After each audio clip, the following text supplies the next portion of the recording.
hasta mentalmente. A uno le llega toda una serie de situaciones o de preguntas a la cabeza, interrogantes a la cabeza. Y para que nos responda un poco, está con nosotros el doctor Rafael González García, médico cirujano con especialidad en obesidad bariátrica. Gracias por estar aquí con nosotros. ¿Qué piensa usted sobre este caso en particular? Bueno, mire, es un tanto difícil establecer realmente una opinión, pero nosotros los médicos que estamos al diario en sala de operaciones sabemos que la principal causa de muerte en la primera hora en un acto quirúrgico es un accidente anestésico, un accidente donde los medicamentos que se utilizan para inducir que el paciente se duerma o para inducir que el paciente no tenga dolor pueden convertirse en un estadio de no reversible y producir la muerte. Y eso puede ser tan simple como una sensibilidad al medicamento que se colocó. Sí, las reacciones anafilácticas a los medicamentos, principalmente cuando se intenta conseguir un plano en el cual el paciente no perciba las sensaciones del dolor, es una de las experiencias más terribles, porque en muchos casos es cuando el paciente acude por primera vez a donde el médico cirujano, ya sea para una operación estética o para una operación de apendicectomía o cualquier cosa que aparente ser simple. Pero ¿a qué acude generalmente la mujer donde el cirujano plástico? ¿Y qué consigue a diferencia de ponerse a dieta, una liposucción o una cirugía bariátrica? Mira, es diferente. Son dos espacios médicos totalmente diferentes. La cirugía de obesidad no es una cirugía cosmética, es una cirugía médica. Y la cirugía plástica es un procedimiento cosmético en el cual el paciente infiere con el cirujano y entra en un acuerdo para acordar lo que el paciente quiere desde el punto de vista de presencia, desde el punto de vista de comodidad, desde el punto de vista cosmético. No obstante a eso, la cirugía de obesidad no es realmente un procedimiento cosmético, es un procedimiento médico que viene a prevenir enfermedades que pueden aparecer como consecuencia del sobrepeso del individuo, a controlar enfermedades que ya están presentes, incluso a curar enfermedades que ya están presentes en el estadio de la vida del enfermo. Doctor, viendo el caso, todo esto viene por el caso de esta joven, se había practicado una cirugía en octubre, otra cirugía ahora. ¿Qué tanta cirugía aguanta una persona? ¿Qué tiempo tiene que pasar para uno hacerse una cirugía ahora, una cirugía después? Bueno, miren, la cirugía plástica en algunas mujeres y ya en hombres a veces se convierte en una adicción, y hay cirujanos plásticos que tienen anualmente 2 o 3 veces el mismo individuo en sala de operaciones. ¿Por qué? Hay el resultado final de una cirugía plástica puede ser, como es cosmética y el paciente lo que busca es un efecto de sentirse bien, de satisfacción, sí, de figura. A veces quedan cosas que no dependen del médico, que dependen propiamente del paciente, y eso es lo que los médicos cirujanos le llamamos retoques, que lo usa mucho el cirujano plástico. Entonces el paciente se hace adicto de los retoques cuando se hace una lipoescultura, porque ahora me hice la lipoescultura de los flancos, pero ahora tengo una grasita en la espalda, o me hice los senos, pero esta cicatriz me quedó un poquito ancha, ahora voy a ir a donde el médico le oferta ponérsela más estrecha, o me hice los senos, ahora me cuelga la barriga, ahora voy a hacerme una abdominoplastía, y se crea un círculo vicioso. Doctor, en la paciente, sí, ciertamente. Doctor, usted hablaba de que en lo que le compete, que es su especialidad, que es el control de peso, es más un tema médico que estético. Pero hemos visto últimamente cómo se ha desvirtuado esto, que ciertamente, estoy de acuerdo con usted, debe ser un tema médico básicamente. Y cómo las personas, por ejemplo, sobre todo mujeres, acceden a hacerse un bypass gástrico para bajar 30 libras, que pueden hacerlo con un poco de ejercicio y dieta, y prefieren hacerlo a través de una cirugía. Un tema muchísimo más complicado y que puede causar otro tipo de situaciones más tarde. ¿Cómo se evalúa a ese paciente que lo que quiere es perder unas pocas libras, pero quiere someterse a un proceso extremo? Mira, la cirugía de obesidad no escapa al intrusismo que existe en los países donde no hay control. Aquí en el país, pues yo vengo y pongo un letrero o me vendo en la televisión diciendo que soy tal o cual cosa y la autoridad no me llama, venga acá, muéstrame mi papel, muéstrame su papel, déjeme ver su permiso, ¿dónde se graduó usted? Solamente la publicidad, y si se presenta un caso que no va adverso, entonces es cuando la prensa y entonces cuando se busca la autoridad. Eso es lo primero. Y por eso es que muchos procedimientos, también la cirugía plástica, porque hay mucho intrusismo, cuando usted ve que una paciente fallece en un centro de cirugía estética, cuando hay centros de cirugía plástica y reconstructiva con profesionales hechos para esto y preparados para dar cualquier respuesta a una complicación que ya está determinada, entonces ocurre que eso mismo está ocurriendo en la cirugía de obesidad. Hay un protocolo que se establece y los pacientes que deben ser llevados a cirugía son los pacientes que tienen un índice de masa corporal sobre el 30%, es decir, sobre el 30 kilogramos por metro cuadrado. Entonces, eso es obesidad de tipo 1. Pero se ha producido en el país como que se ha hecho popular el hecho de que yo tengo la habilidad y entonces el paciente viene, trajo el dinero y lo opero, pero los criterios para hacer una cirugía de obesidad están descritos. Y es todo paciente que tiene entre 15 y 65 años y que tiene un índice de masa corporal entre 30 y 35 cuando ha aparecido una comorbilidad relacionada con la obesidad, o tiene por encima de 35 y no tiene ninguna de las comorbilidades. Okay, doctor, ¿qué es una cirugía bariátrica? La cirugía bariátrica no es más que todo lo que hacemos por método quirúrgico para que el paciente pierda peso. ¿Se incluye la recesión del órgano del estómago en ese caso? Sí, se clasifican dependiendo de la variación que le hagamos al tubo digestivo, y en restrictiva y malasortiva o mixta.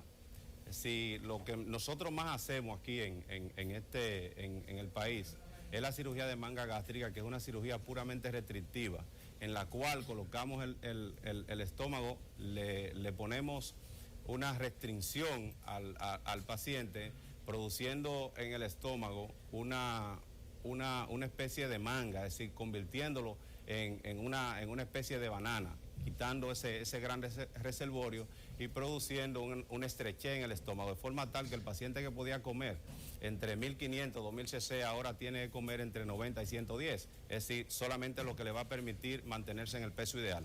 Okay. La otra variedad es la variedad malasortiva, que es en la cual nosotros restringimos el volumen del estómago, pero también le causamos a los alimentos una vía alterna para que se vayan, entonces se produce un síndrome de mala absorción.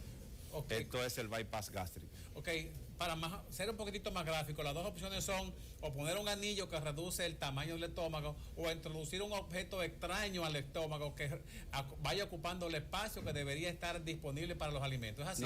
No.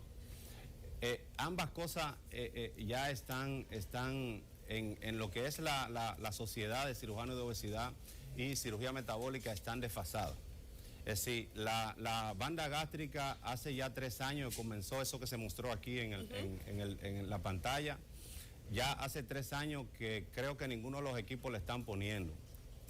Y el balón gástrico es una técnica que nació en el año 2006 para colocar a aquellos pacientes que tenían un trastorno de obesidad muy severo y que la cirugía se convertía en un muy riesgoso, en un acto muy riesgoso. Entonces le colocábamos un balón dentro del estómago, eso se mantenía ocupando el estómago, enviando una señal de saciedad, en lo que el paciente se ponía en un estadio que la cirugía fuera menos riesgosa. ¿Qué ocurre con nosotros y el balón en el país?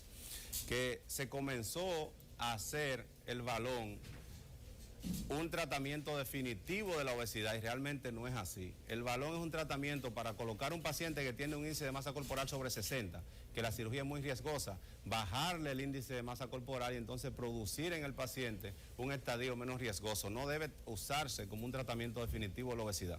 Lo que vemos aquí en pantalla es el bypass gástrico, que le creamos una vía alterna a los alimentos. Es preocupante lo que pasa con el paciente que se ha sometido a este tipo de cirugía y que debe ser evaluado hasta psicológicamente antes de someterse a este tipo de proceso para ver cuál es esa relación que tiene el paciente con la comida y cuál pudiera ser el efecto de una vez practicada la operación, la cirugía, cuál pudiera ser el efecto psicológico de esa persona que ya no va a poder comer de manera a la que era acostumbrada. ¿Qué tipo de analíticas se le solicita a una persona que quiere someterse a este tipo de tratamiento? El eje de evaluación está dado. Primero lo recibe el cirujano, que le hace una entrevista y de ahí entonces tutoriza una derivación a 5 especialistas convencionales. El gastroenterólogo, que va a hacer una gastroscopía y va a evaluar la anatomía y la viabilidad del estómago, debe estar sano porque vamos a actuar sobre ese órgano y debe estar sano ya que vamos a hacer una cirugía electiva.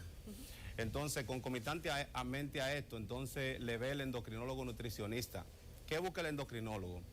Detectar alteraciones endocrinológicas, es decir, metabólicas, que induzcan a la obesidad y que esta inducción a la obesidad no tiene nada que ver con un acto quirúrgico, es decir, descartar que la obesidad en el individuo sea producida por una alteración, como por ejemplo, muy fácil, el tiroides, el hipotiroidismo, produce obesidad y entonces no tenemos nosotros que hacer nada con este paciente, hay que corregir su estado de hipotiroidismo y eso va a corregir su estado de obesidad.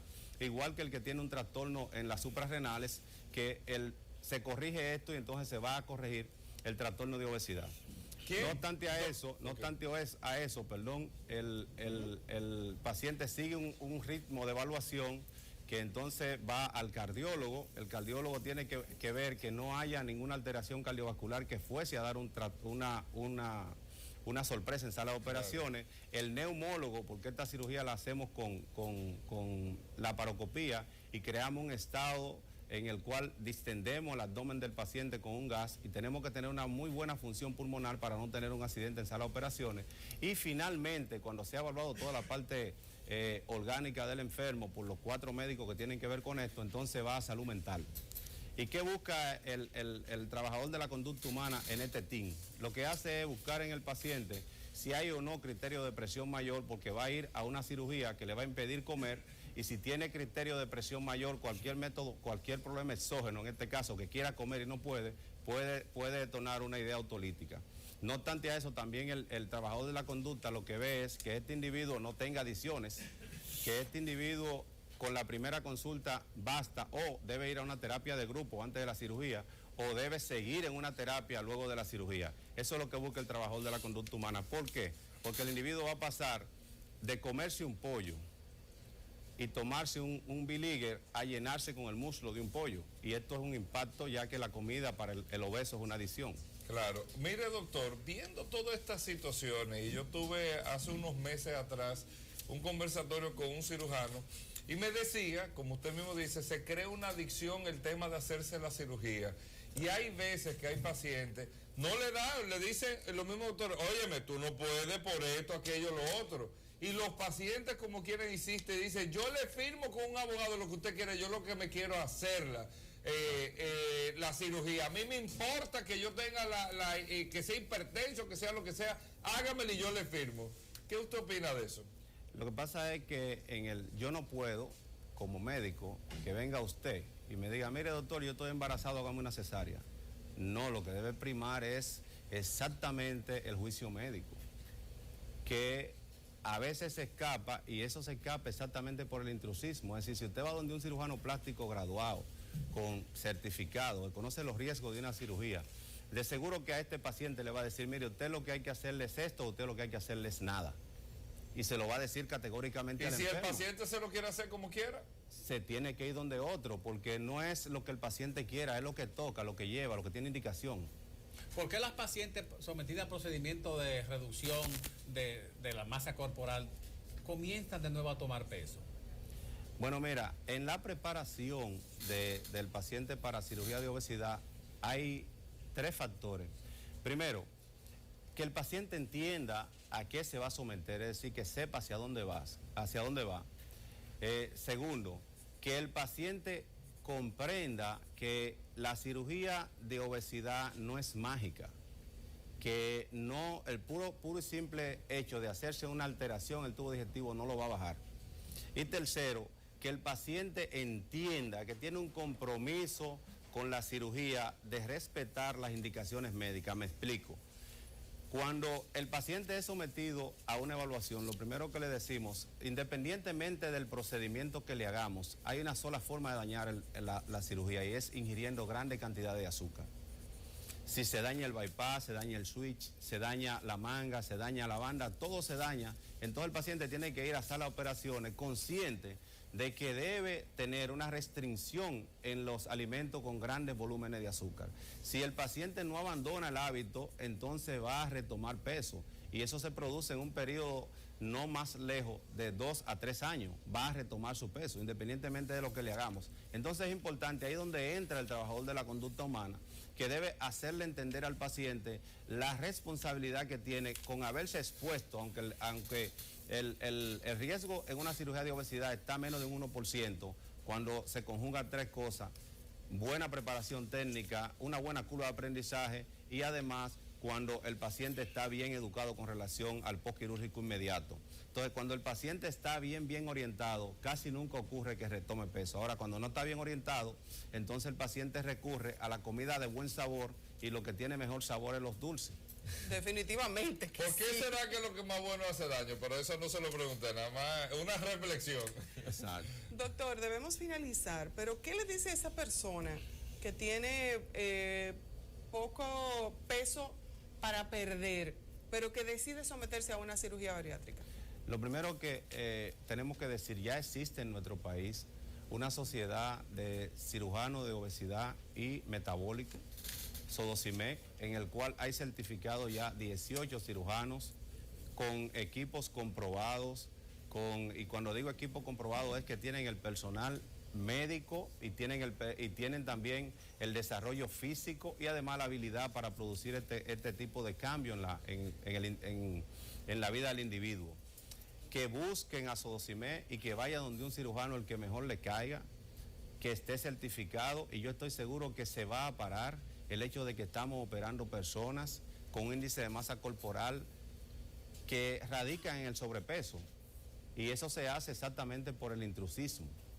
Cirujanos que desarrollan la habilidad y entonces deciden hacer este tipo de procedimiento. Mi recomendación es, hay una página que de SODOCIMEC, donde está la información de todos los cirujanos que pertenecemos a esta sociedad y que pertenecemos a la ISO, que pertenecemos al Colegio Americano de Cirujanos y que pertenecemos a las instituciones que están reguladas internacionalmente para este ejercicio.